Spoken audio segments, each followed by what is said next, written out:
ధర్మం గురించి ప్రతి ఒక్కరూ ఆలోచిస్తారు. కొందరు తమకు సంబంధించిన ధర్మం గురించి అయితే, ఇంకొందరు ఇతరులకి సంబంధించిన ధర్మం గురించి. ఇతరుల అధర్మాలను గురించిన చర్చలు జరుగుతూనే ఉంటాయి. ధర్మం గురించి ఆలోచించని వారు నిజానికి ఎవరూ ఉండరనే చెప్పాలి. ఇంతకీ వాస్తవానికి ధర్మం అంటే ఏమిటి? దాని గురించి ఎవరైనా తెలుసుకోగలిగారా?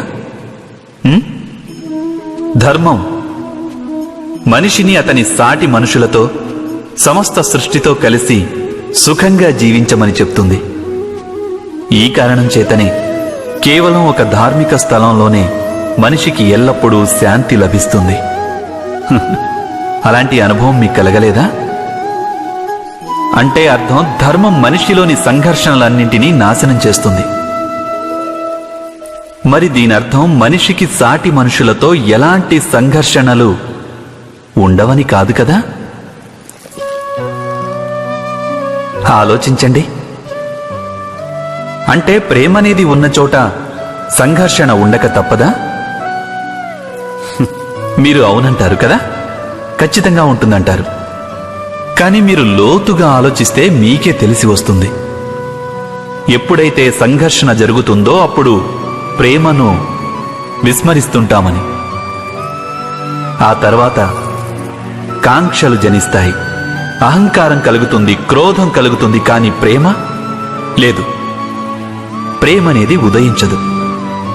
ఎందుకంటే ఎక్కడ ప్రేమ జనిస్తుందో అక్కడ అన్ని వివాదాలు, అన్ని సంఘర్షణలు, అన్ని గొడవలు నశించిపోతాయి.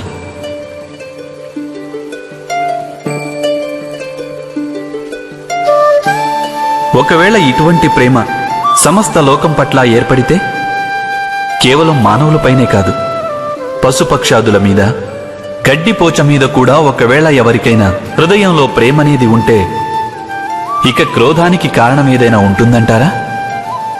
ఉండదు కదా. ఒక వ్యక్తి హృదయంలో ఇంకో వ్యక్తి గురించి ప్రేమభావం మొలకెత్తితే, ఆ ప్రేమభావనే సమస్త సృష్టి మీద చూపిస్తే దానిని కరుణ అంటారు. కరుణ అంటే సమస్త విశ్వాన్ని స్వీకరించడం. అందరి మీద కేవలం ప్రేమ తప్ప ఇంకేమీ ఉండదు. ఎక్కడా ఇంకొకరితో విరోధం అనేదే ఉండదు. కరుణే వాస్తవానికి సమస్త ధర్మాల సారం. ధర్మం ఒకవేళ వృక్షమైతే కరుణే దాని మూలం, దాని జీవం.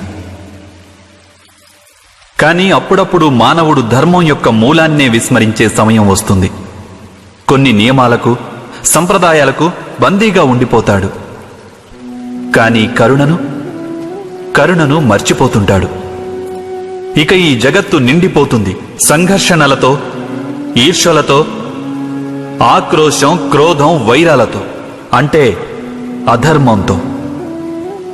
ఇక అప్పుడు పరమాత్ముడు అవతారమెత్తక తప్పదు, మానవులకు వాస్తవిక జ్ఞానాన్ని తెలియజెప్పేందుకు. మహాభారత కథ కూడా ఇటువంటి సన్నివేశాలతో కూడిన కథే. కొందరు వ్యక్తులు సంప్రదాయాలను ధర్మంగా భావించి జీవించేవారైతే, ఇంకొందరు అధర్మానికి కట్టుబడి క్రోధము, వైరము, పదవీకాంక్షల ప్రభావంలో చిక్కుకొని ధర్మాన్ని నాశనం చేసేవారు. వ్యక్తికి సాటి వ్యక్తితో ప్రేమ ఉండేది, కానీ సమస్త విశ్వం పట్ల ప్రేమ ఉండేది కాదు. హృదయంలో, జగత్తులో కరుణ ఉండేది కాదు. ఆ కారణం చేతనే నేను అవతారం ధరించి వచ్చాను.